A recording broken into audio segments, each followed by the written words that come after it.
Male dominated ప్రపంచంలో కథానాయికలకు ప్రాధాన్యత ఉందని నిరూపించిన నటి జ్యోతిక.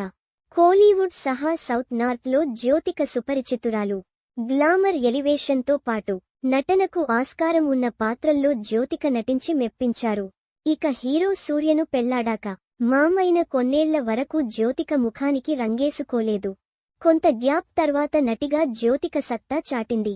ఏడాది కాలంగా జ్యోతిక హిందీ చిత్రసీమలోనూ సత్తా చాటాలని ప్రయత్నిస్తోంది. అక్కడ వరుసగా ఓటీటీ సినిమాలు, వెబ్ సిరీస్లలో నటిస్తోంది.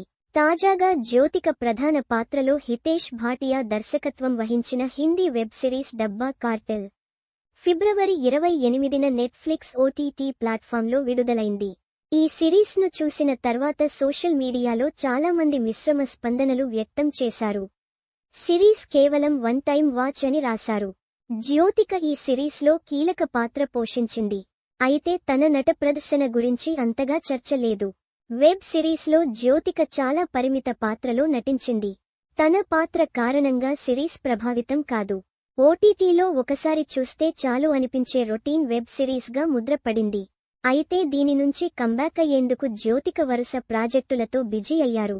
కెరీర్ మ్యాటర్కి వస్తే జ్యోతిక ఇప్పుడు అశ్విని అయ్యర్ తివారీ దర్శకత్వంలో ఒక ప్రాజెక్ట్లో కీలక పాత్రలో నటిస్తోంది. ఈ ప్రాజెక్ట్ విడుదలైన తర్వాత విజయవంతమై జ్యోతిక తన నటనా జీవితంలో ఎంతో అవసరమైన పురోగతిని సాధించడంలో సహాయపడుతుందో లేదో వేచి చూడాలి.